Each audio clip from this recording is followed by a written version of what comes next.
life in 3 dimensions got me bent and got me twisted. I know I done said a lot, but I should probably stop pretending. I don't really hold the key and I can't really push a button. I just step up to the mic and try my very best to bust it, but I ran out of breath. It's tight in my chest, my feet just might fail. I can't stand the pressure.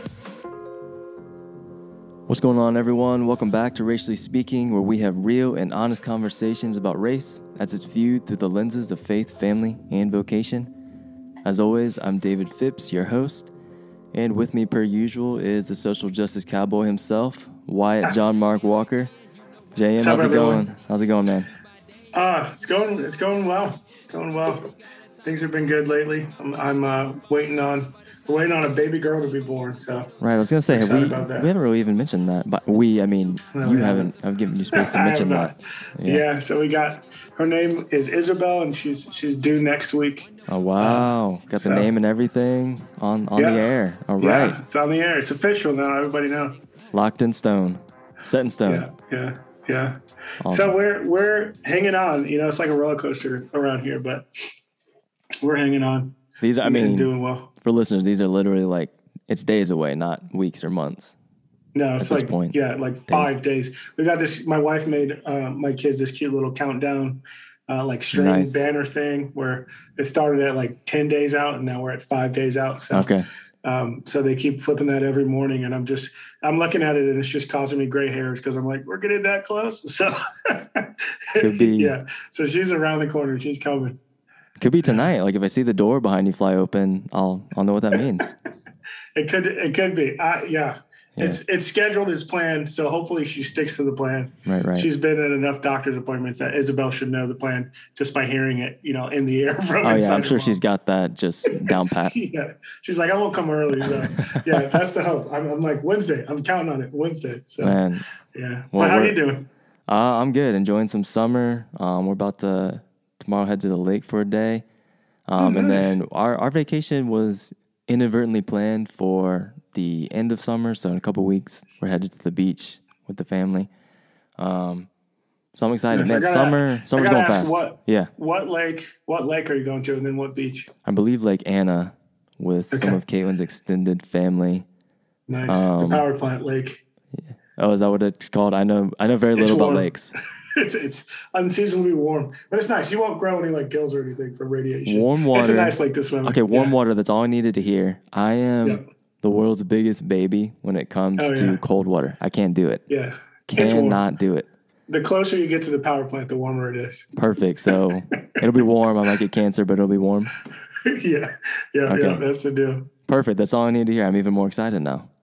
Yeah. And what beach are you going to? I believe we're going to Myrtle simply because of usually we would go someplace a little closer, I think, but things are just taking up, man. Everyone wants to go on vacation while COVID's dying down, even though it may or may not be dying down.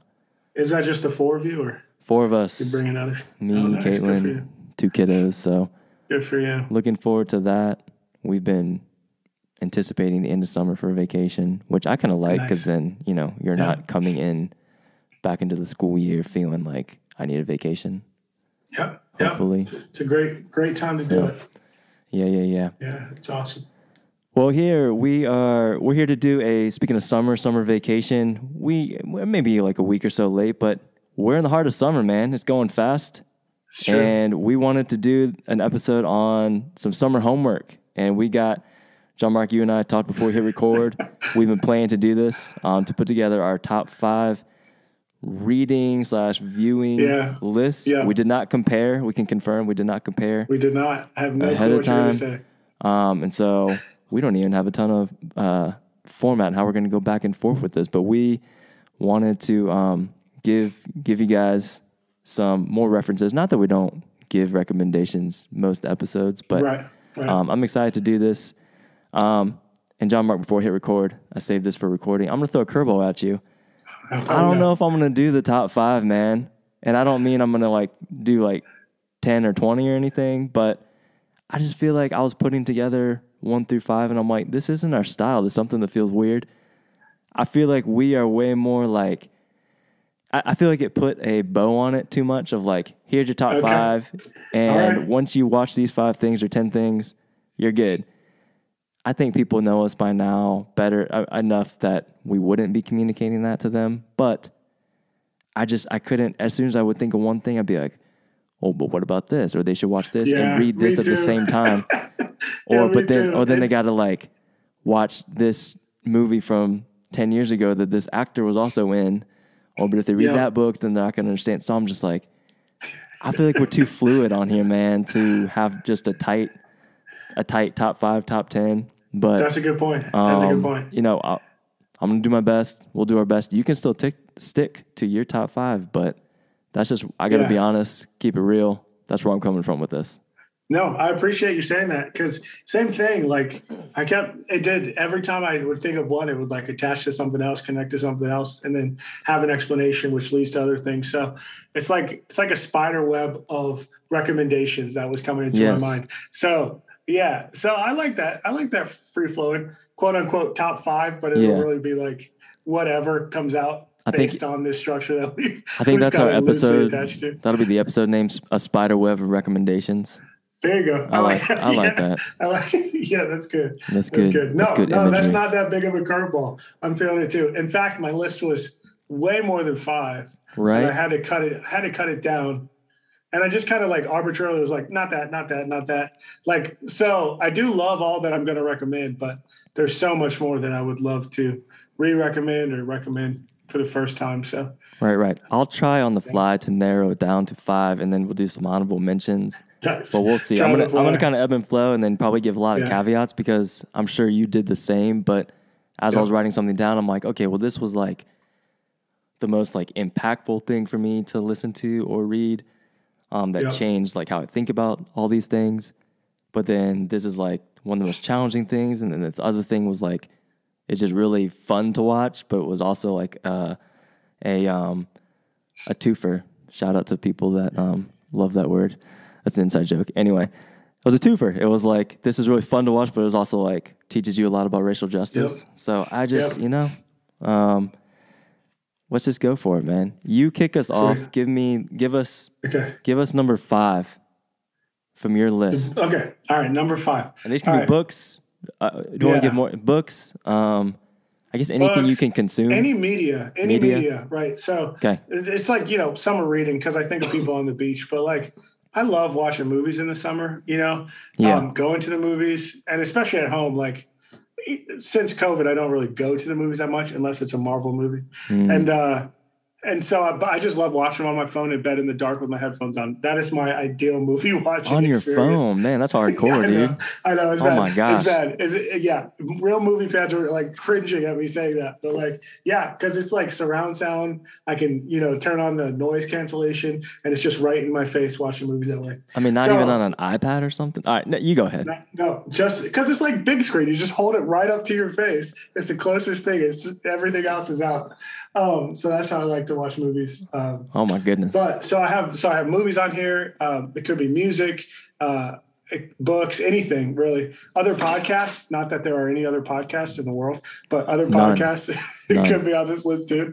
But I wanted to say, like, what I think is so good about this type of thing.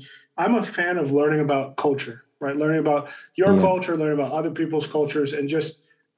I feel like the more we learn about each other's cultures, the deeper our relationships can grow, right? So our friendships can be real shallow if it's just based on stereotypes or based on similarities, right? We don't really get to know each other. But once we get to know like how people interact with each other in a culture that's different from our own, then we really can get intimate and really learn how to honor and care and value each other. Yeah. And so, part of my heart behind this, like this whole talking about things is exposing ourselves, yourself, myself, to other cultures and even to our own cultures. So in preparation, this is funny. I was curious and I Googled like what Disney movies are good for learning about culture.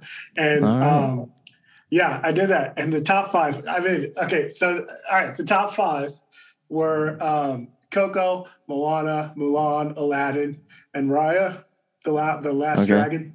And so I look at them, all brown, right? And so I was thinking about that. I was like, culture is, it has been said that culture is all the ways of life, including arts, beliefs, institutions of a population that are passed down from generation to generation, right? Okay. So culture is just like, I mean, it's everything. It's the clothes we wear, the religion we have, the values we have, how we relate to elders, how we relate to children, whose gender norms, gender rules, like language, land, how we're attached to the land. Culture is everything. So everybody has a culture, and everybody's culture is at play whenever they're interacting with anybody else, right? So I was like looking at this list, and I was like, why are all the brown characters the ones that we learn about culture from, right? Why, like whoever made that list, like why is that? I'm like if you watch Peter Pan, you learn about England, right? If you watch Cinderella, you learn about Western culture. I think Germany, maybe.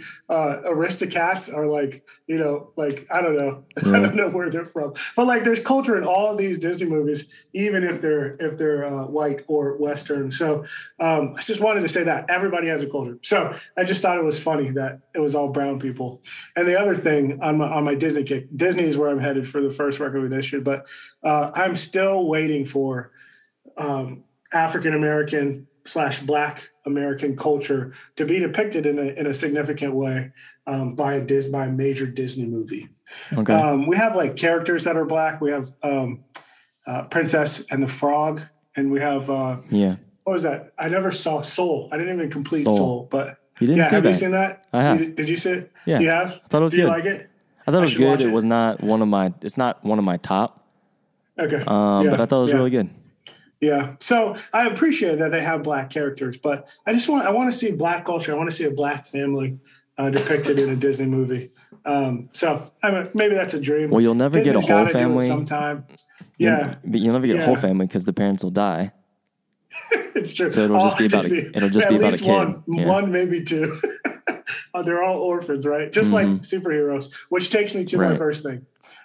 So first recommendation is it's Disney, but it's Marvel, and it's ongoing, it's current. So Miss Marvel. Miss Marvel. Do you know about it? Have you heard about it? I've only heard about it. I mean, I've been pretty candid about this on here, but I'm so far out of the Marvel universe. Not because I'm a hater. Yeah. We just got so far behind. It's overwhelming, man. Like I can't keep up. I mean, I don't know what it says about me because I'm also a big believer in you do what you love. So I don't know. I'm going to say you don't have to. You don't have to. Like I have that desire to pay attention to basketball. Will it happen? I don't know. I want to. I don't know. And you even brought up Disney. Like if there's one thing in it, like movie wise, that I would just innately never fall behind on, it's seeing the new Disney movies. Yeah. Like I would never. Me and Caitlin were talking about this the other day, and I was like, I think maybe how into like Pixar and Disney we are is how I think the rest of the world is with Marvel. I was like, I can't imagine not prioritizing within the first week seeing. But it's not Disney. I would say it's not the rest of the world. They have a fan base. Certainly have a fan base, but you're not odd for being out of it. So here's the deal. Here's what I say about Miss Marvel. Yeah, tell me. Skip to it. Skip it. Skip everything. Forget about everything else. Go run and watch this show. It's a series, not a movie. You will love it. It's a show. Yeah, so it's ongoing on Disney Plus right now. New episode came out last night. I haven't even seen that yet. But what I love about it is it's about an American Muslim Pakistani / Indian girl who inherits her powers from her grandmother. And what I really love about it is she has both of her parents alive and present in her life. Oh, wow. She's in high school. She has an older brother. It goes into her religion, so you get to see some of her religious practices and the cultural practices at her mosque. She lives in Jersey. So you get some of the New York City feeling, but you also get like her high school feeling. I love it because it's family friendly. I mean, it's not going to be, it's not the most violent. It's not really violent that much at all because it's about a teenage girl getting her powers. And then in episode 4, she made a trip to Pakistan where she knew her grandmother, but she, visited her grandmother. And her grandmother says this line in it.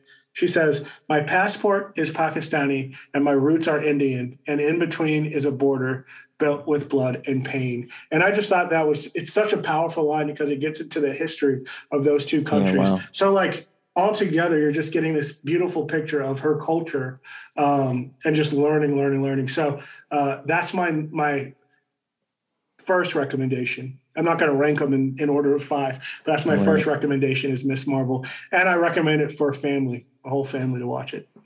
Solid. Yeah. That was a compelling, not argument, but teaser to get me. Yeah. To get me in there. Yeah. Good. Love you should skip to it. You don't have to watch anything else. Okay. So I could just turn that up right now. Yeah. Okay. I won't do that. All right. What's yours? What's your first? Yeah. Okay. So I think you didn't really number it. Okay. So 5th. Yeah. So I'm writing it down because I think I'll say that was your 5th. Yeah. I've said this, I believe, on here before, but I'm gonna say this because I think it might be one that people forget, and if it's number 5, that's okay. But man, the show, This Is Us. Okay. I don't know if I've said that just to you or on here or not, but man, so it just ended, and I'm gonna try not to do any kind of spoilers. Me and Caitlin watched it from the very beginning. It had, I think, 6 seasons, just ended. It's got Sterling K. Brown. Yeah. He's, I think, probably the biggest actor, and Mandy Moore, of course, in it. And then the other actors I just know from that show pretty much. Chrissy Metz, Milo.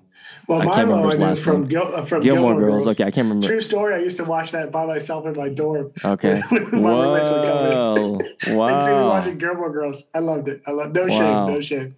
But yeah, I'm not shaming you. I can never get into it. I've watched a lot of stuff with Caitlin, and that's one that I just couldn't get into it. I watched some and I looked and I was like, I don't think I'm gonna be able to do it. No.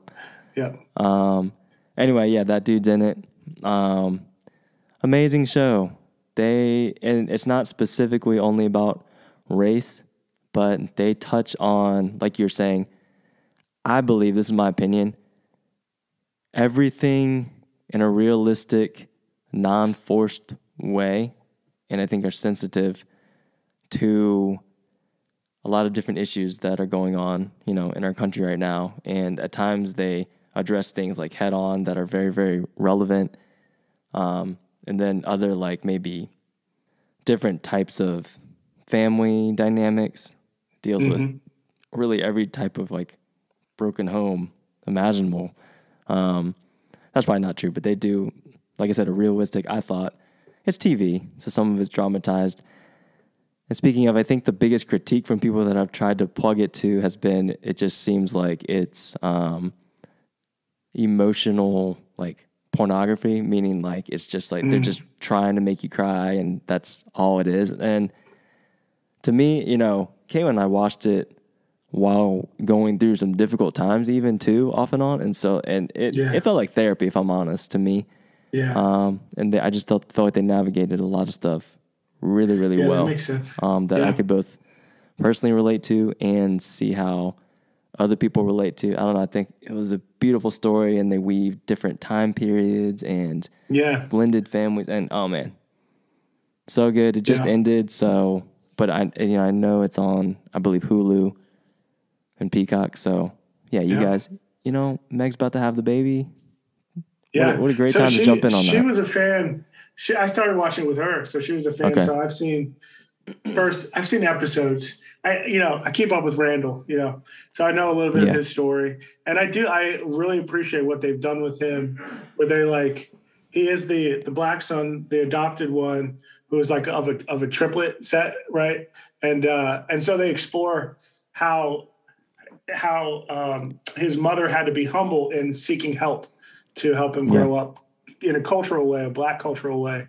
And so I think they did an excellent job with that. And then later with his family as adults, like a black family and facing some of navigating the world as a black family. I think they do a great job. So good recommendation.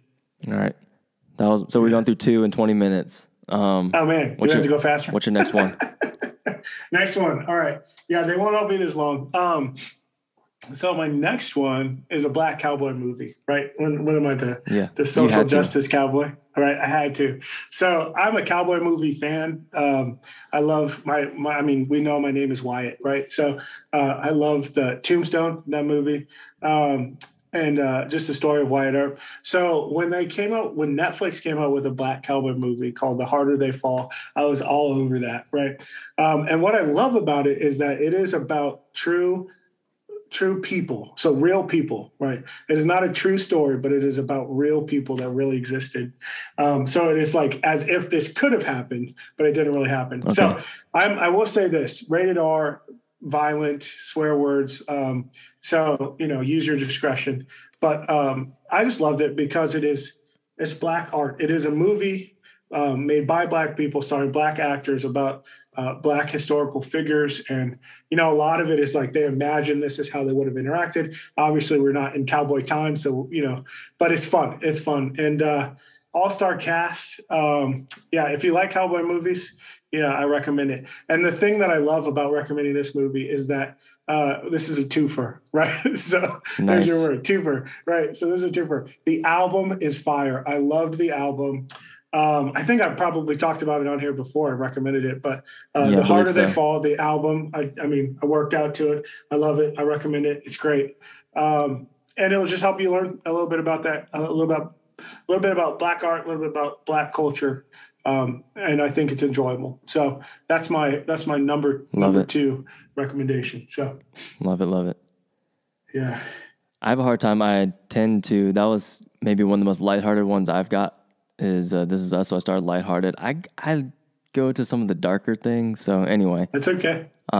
Share what you got. That's and also, all good. Another caveat would be, I think there are some things that we have recommended, I think, over and over and over again, and I kind of am gonna just probably skip over a lot of those. Those are kind of given. Like, there's no point to take up a spot for like Hamilton or something. Yeah. If you've listened to 2 seconds of this podcast, that's just a given. So I'm not going to waste a spot. Stuff like that. Yeah. So I was trying to also think of stuff that maybe hasn't been brought up in the past. So one of mine, I'll put this at 4, is the movie Fences. Have you ever seen that? Fences. I actually haven't. Okay. Denzel Washington. Most people have not. Yeah, Fences. Denzel and Viola Davis. So two of what I would say two of the top, if not the two top actors. Actresses on the planet. It's a movie. Denzel produced it. It's an adaptation from a play Cycle. I think it is of August Wilson's plays. I didn't really know about till the movie came out, but I think there's supposed to be more that I think the two of them are actually performing or have performed other parts on Broadway or on stage somewhere in theater. But the movie Fences, you learn a lot. And I said it's dark. Yeah, I can't remember what it's rated, but a lot of profanity and swearing and stuff like that. So it is set in what I believe is the 70s, maybe 70s or 80s. I should have known this better. And Denzel is a trash man, formerly a professional baseball player, but was obviously had to play, in the colored leagues. And couldn't make it all the way to the majors because of segregation. And so, like, it's about really his struggle and his family's struggle. And you get to follow, like, the generational trauma that comes from his experience. So, wow. I don't think this spoils anything. But he's not like a good guy, but you also I like stuff that makes you think like, well, I empathize with this guy, kind of like a Killmonger type figure. Bad dude's doing some messed up stuff, but it's like the backdrop is just so big, and I learned a lot from it. I feel like, and I'll watch anything with those two. I think everything they touch is just so good. So Fences with Denzel and Viola Davis. It got good reviews because it was a really good movie. But I haven't met many people that have seen it either because it's not lighthearted, funny. Yeah, it's heavy.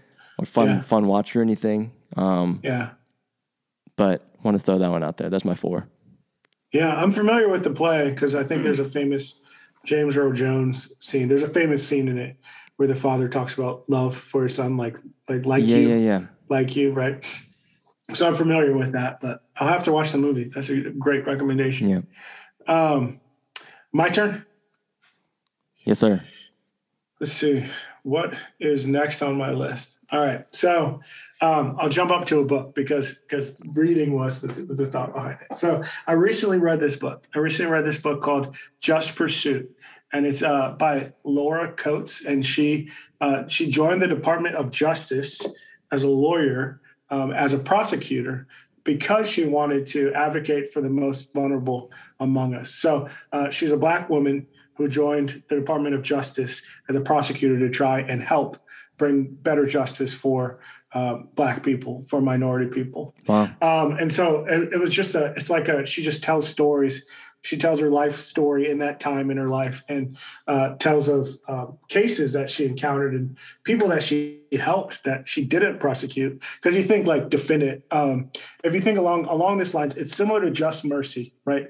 By Brian Stevenson, which, is a great book. I recommend that too.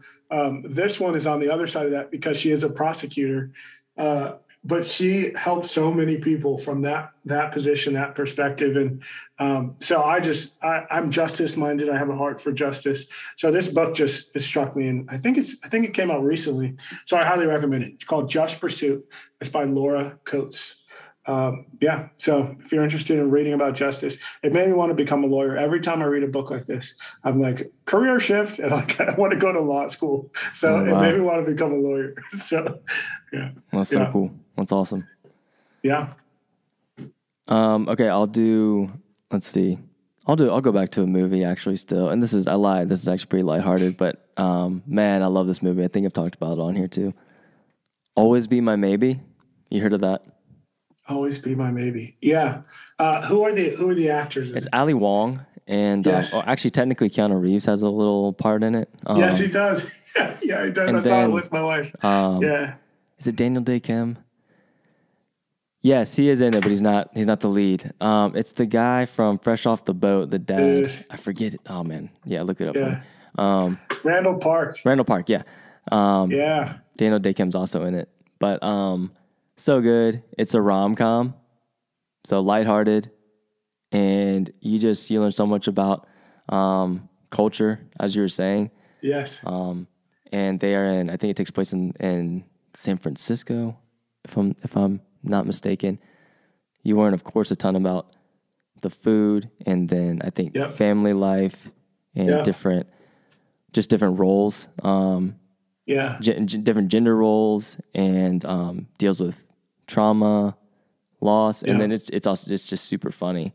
Just a really, really good movie. One of those movies that felt like a Crazy Rich Asians type movie, that it was like, man, I'm learning so much just by watching an entire Asian cast or an entire non-white cast. But also it's just really, really fun movie to watch. So it was one of the things. Yeah, go ahead. One of the things I liked about that movie is that it broke stereotypes. So yes. It wasn't, so it still had some of the cultural norms and values, but then also in his character, I think we saw some, like Asian Americans are fully rounded. It's a fully rounded culture, fully rounded individuals. There is nuance in their culture. I really appreciated how they did that. They did that too. Yeah. Love the movie. So I had to put that on the list. That's my choice. 3. That's a great choice. Yeah. Let's see, where am I? All right. So what did I say? Just Pursuit last. Okay. So here's an album for you. Beyonce. I love Beyonce. Okay. I had a so ever since Lemonade, I've been a Beyonce fan. Just because I think she came out with like 2 songs on that album that are really, I think, uplifting for Black culture. And Black people, and maybe it was more. It's got to be more than that. But she came out when the Lion King, quote unquote, live, action came out because it was all animated. It wasn't actually live. Reanimated Lion King came out. She came out with an album on the side, a side album, companion album called Lion King's The Gift.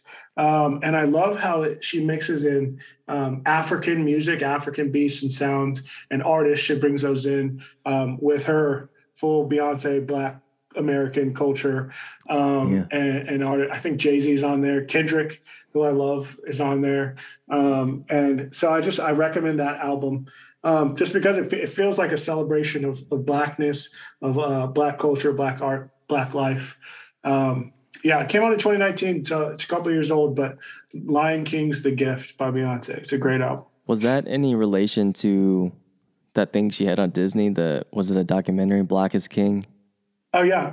I don't know. I actually haven't seen that. Okay. I didn't watch it either, but I'm just remembering that came out around that time, I thought, too. I mean to see that. I think it did. And I wouldn't be surprised if that is connected to it. Yeah. So, Lion King, The Gift, Beyonce, you can't miss.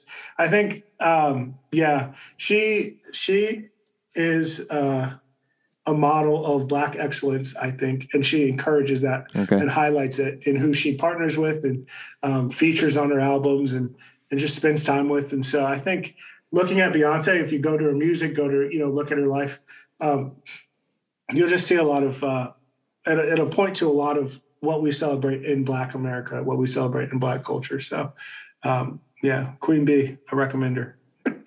Awesome. I'll have to check that out. I've listened to Lemonade. Haven't listened to that one. Oh, I love Lemonade. Lemonade is on my, regular listens all the time. Yeah. So good. Yeah. All right. I'm up. My number 2. Okay. So now I guess we're going a little too fast, but that's okay. The listeners could use a shorter episode. Yeah. No, it's not. It's not you. I mean, I bullied you when you took too long on the first one. Well, no, I went to an explanation on the first one. So, yeah. No, that was great. Man, I'm having trouble picking my number 2, I think, actually. I think my number 2 is actually going to be the narrative of the life of Frederick Douglass. I had to put that on there. Classic. Yeah. I just think everyone should read it. Like, I feel like everyone knows the name Frederick Douglass now, but how many people have read his work beyond 4th of July speech? He is, often quoted. I think maybe even, nowadays you would recognize a picture of him. Yeah, most people would. But just, to me, it's one of the, I think, pieces of writing that changed my life, changed my trajectory and how I view justice and history. Just his trajectory of life. And it's incredibly powerful. As a slave who became free and was in the church world as a preacher. And it was reminiscent of, which should also be on here, but MLK's letters from the Birmingham jail of just the way he sees it. And I'm very drawn to points where people's lives are changed or they have realization, I guess, the nature of what we're even doing on here. I would hope that prompts some people, some of our listeners, to have kind of the same feeling. I don't know, I'm getting kind of deep, but like reading some of the things he wrote about, seeing him writing about his awakening, like his racial consciousness himself.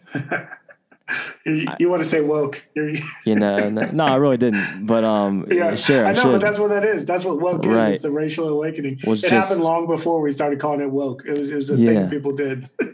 But go ahead. I highlighted a ton of it when I read it years ago. But this is an exchange he has with his owner. So this battle with Mr. Covey was the turning point in my career as a slave. It rekindled the few expiring embers of freedom and revived within me a sense of my own manhood. It recalled the departed self-confidence and inspired me again with a determination to be free. The gratification afforded by the triumph was a full compensation of whatever else might follow, even death itself. then skip a little bit, and then my long crushed spirit rose, cowardice departed, bold defiance took its place, and I now resolved that, however long I might remain a slave in form, the day had passed forever when I could be a slave in fact. Yeah. Just a turning point moment. I did not hesitate to let it be known of me that the white man who expected to succeed in whipping must also succeed in killing me. Yeah. Yeah. So story surrounding that was he was being beat by that, I think it was an overseer, right? So it wasn't even his master. Yeah. And so he was in defiance. He was just taking the beating. And it was just like, I'll take it as long as you dish it out. And that spirit of what he already had was his own freedom, and he had freedom. He was being held back, right? And so he latched onto that freedom, and it carried him through. That is a beautiful part of his life, a powerful part of his life. Yeah. Yeah. That's good.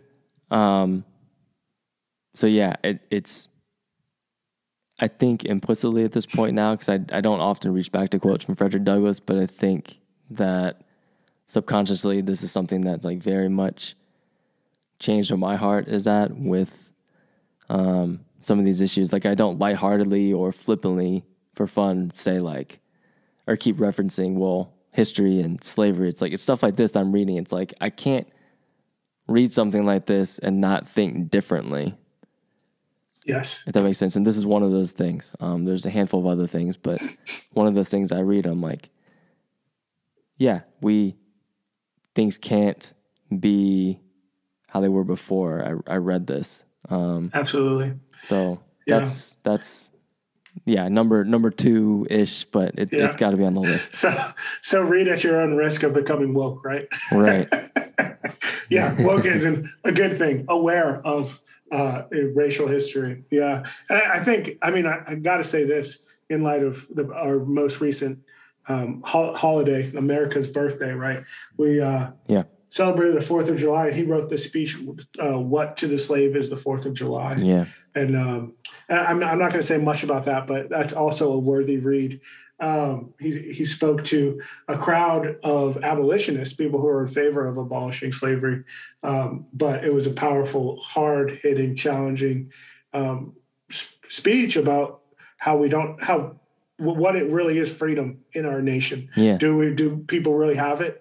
If slaves exist, and do you really care for people, or is it just a little side project? So I recommend that too. But that is an excellent choice. His autobiography is great. I often go back and read parts of it. So I love that you picked that. And real quick before you go, even along the lines of what is the 4th of July to a slave, I would want that to prompt people to go back and just look at that graphic that goes around often of explaining equity and equality and the differences on what that looks like. Because I think that even what Frederick Douglass is talking about at that time, it's still, times are very, very, very different than now than then.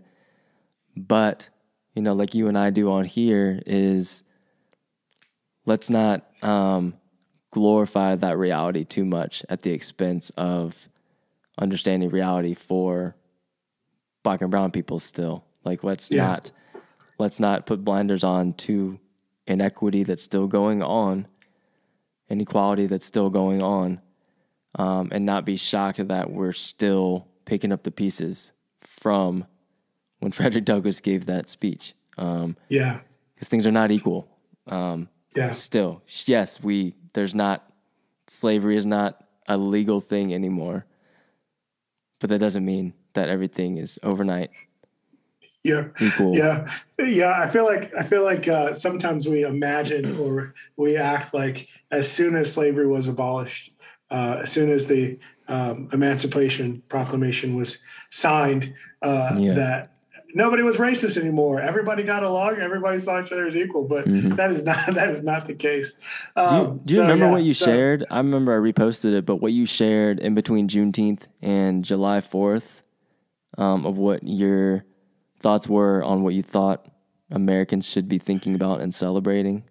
Yeah, I think we should have some type of freedom holiday between June 19th and July 4th, Juneteenth and Independence Day.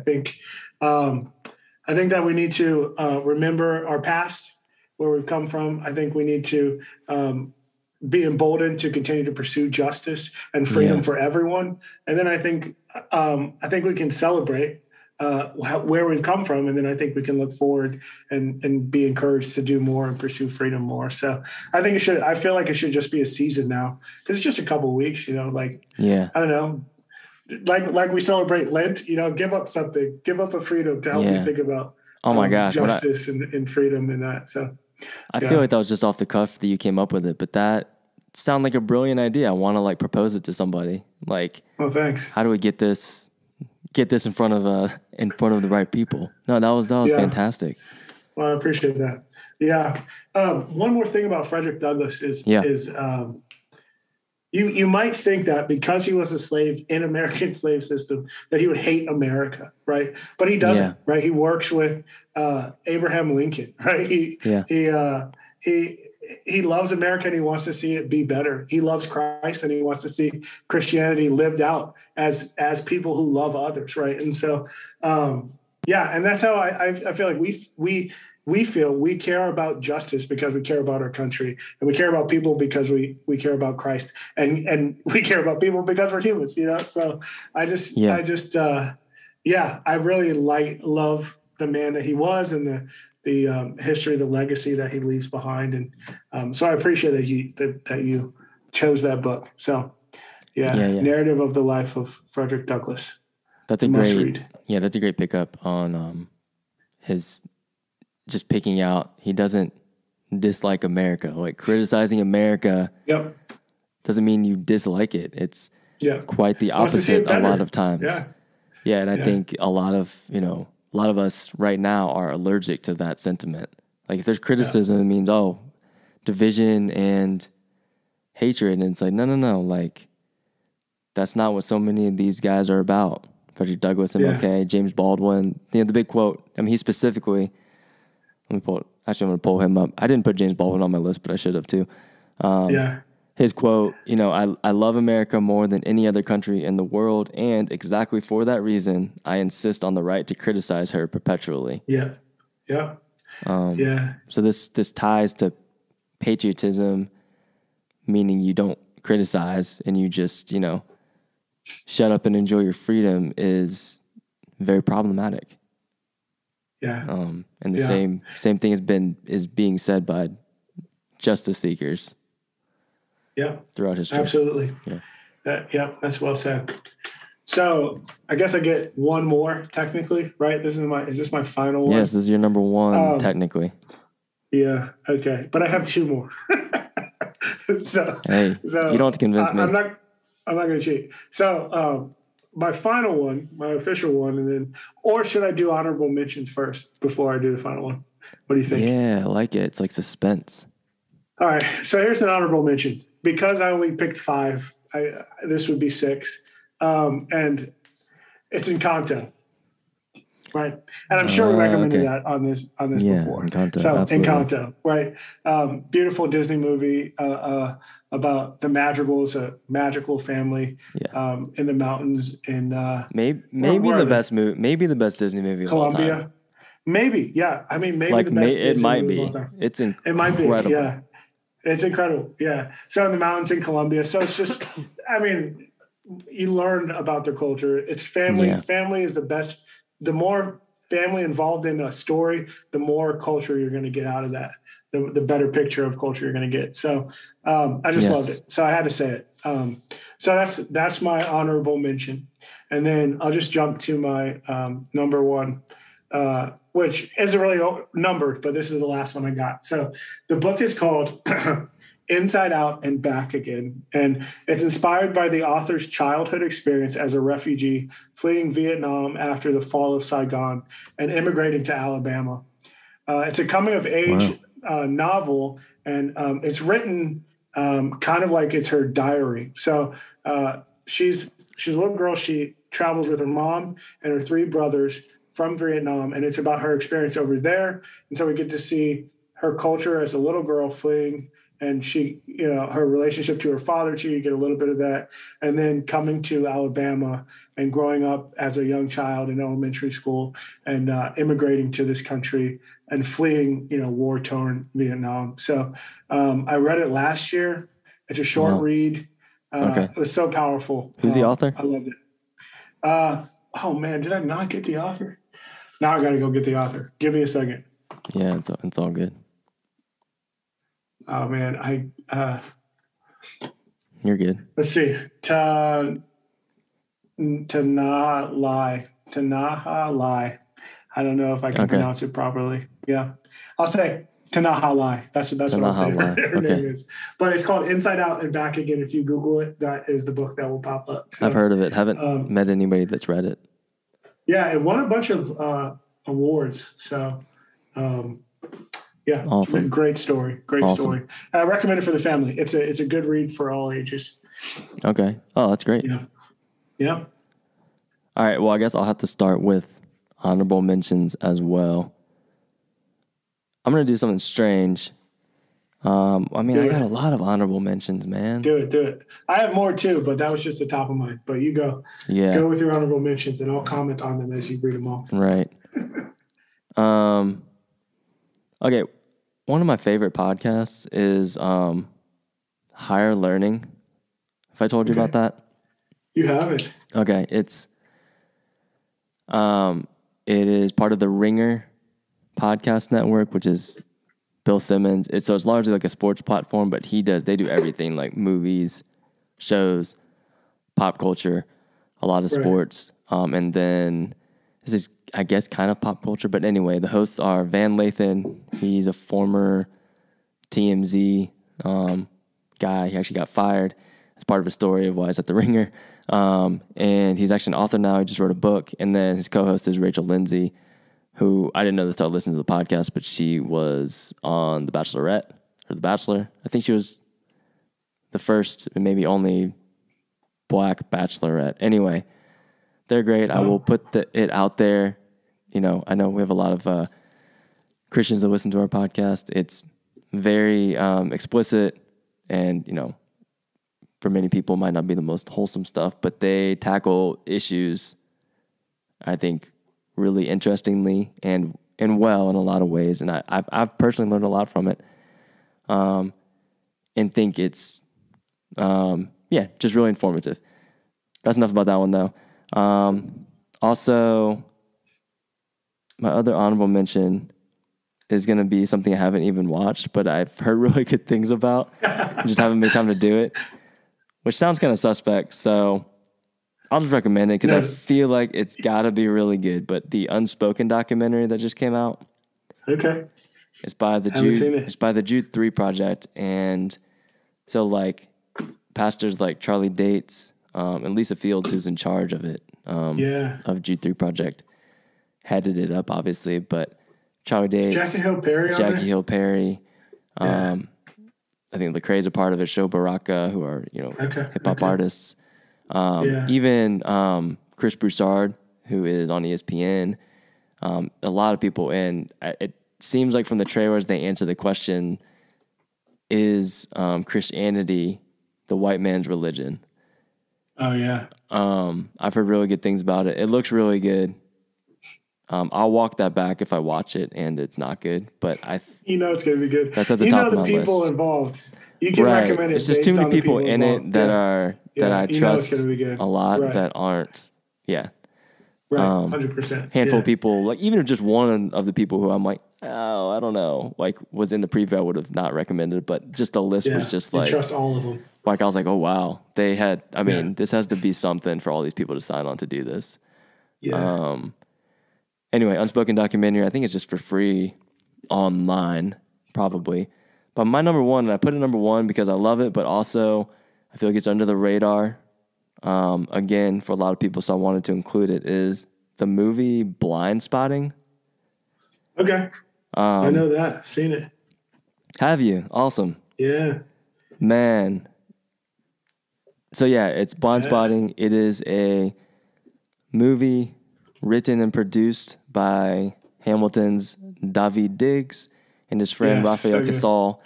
and they're best friends. They grew up in the Bay Area, in California.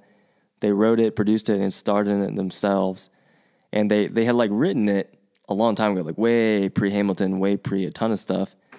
And finally, we were able to make it into a movie. It got huge reviews, but it was, it's not a huge box office type movie, but deals with the gentrification of their neighborhood and area, and they tackle race. Rafael Casal is white, and everyone knows who Daveed Diggs is at this point.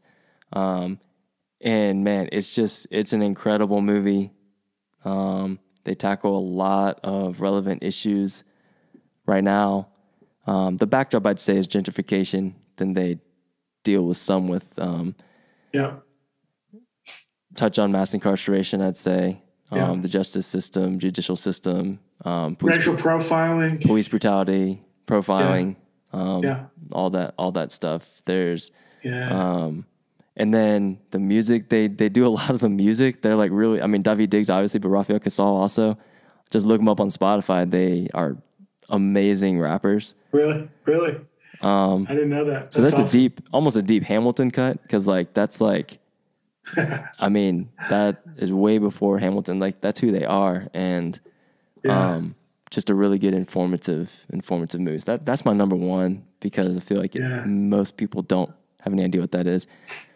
It's also a show now. It's adapted for a show on Starz now, I'm pretty sure. I won't recommend that because I haven't watched any of it, but I think it carries on a little more of the story, and I think the star is actually More Hamilton for You, and she's also in the movie. She plays Peggy in Hamilton. Jasmine Cephas Jones. Yeah, Jasmine Cephas Jones, who's also the daughter of a big character in This Is Us. Anyway, that's what I mean. It's all fluid. Like, it's all interconnected, you know? It's all connected. Look at you. Yeah. Anyway. Spiderweb, right. We talked about the Spiderweb recommendations. That's awesome. I did it. I didn't know she was in that. Yeah. Oh, that's great. Gotta see. You know, as we wrapped up, right, you finished the last one, and this just popped into my mind. Yeah. And I it would be on my list, and I don't know why. But Abbott Elementary. We talked about that, right? I talked about Abbott Elementary with you. I think we talked about that with Alana. Yeah, we did. Okay. Yeah. Okay. Well, I got to plug that again. Okay. Honorable mention, Abbott Elementary. I'm sorry, I haven't gotten on that, but I remember you guys bringing that up. Everybody needs to get on that. They're already signed up for season 2. It's a short season 1. It's gold. It's gold. There's so many more honorable mentions that I could. Another Marvel one, which I wanted to talk about when I touched on Miss Marvel, but didn't, is Moon Knight. Because he's Egyptian. And it follows him over to Egypt. Nice. So that's a little bit cool. You know, there's some culture in there too. It's fun. It's not as high on my list in terms of this as Miss Marvel, but I recommend Moon Knight too. But dude, I think we got to do this again sometime in the future, because there are so many more things that we can recommend. I'm proud of myself for not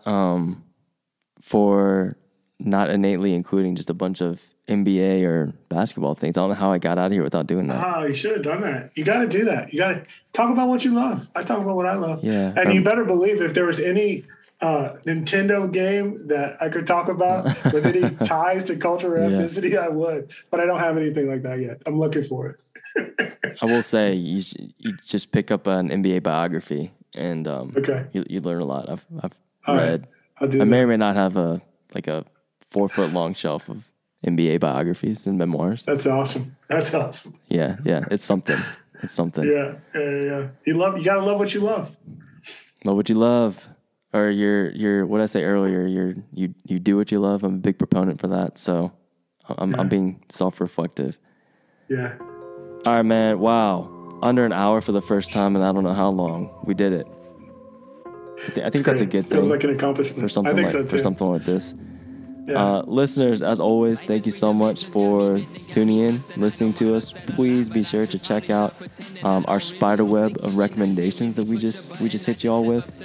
We'll be sure to tag and put all the links to all these. But you guys are all smart people, and you have all the streaming services, of course, now. So go out there, Google them, listen to the episode again and watch these things. Enjoy your summer. I'm saying that like we're not going to be back anytime soon. We certainly will be, as long as John Mark can fit in between baby feedings. Between baby feedings, okay. Yeah. So yeah, we love you all. Thank you so much. The music you're listening to was, of course, done by our friend Dylan Dent. Our artwork was done by Ashley Bush, and we will see you guys next time. See ya. This money on my mind is a fracture in my bones. You get crippled by continuing existence like a ghost. And they wonder why we drink, and they wonder why we smoke, and they wonder why we think that everything's a joke. I'm shocked that we can sleep, must be the thought of letting go.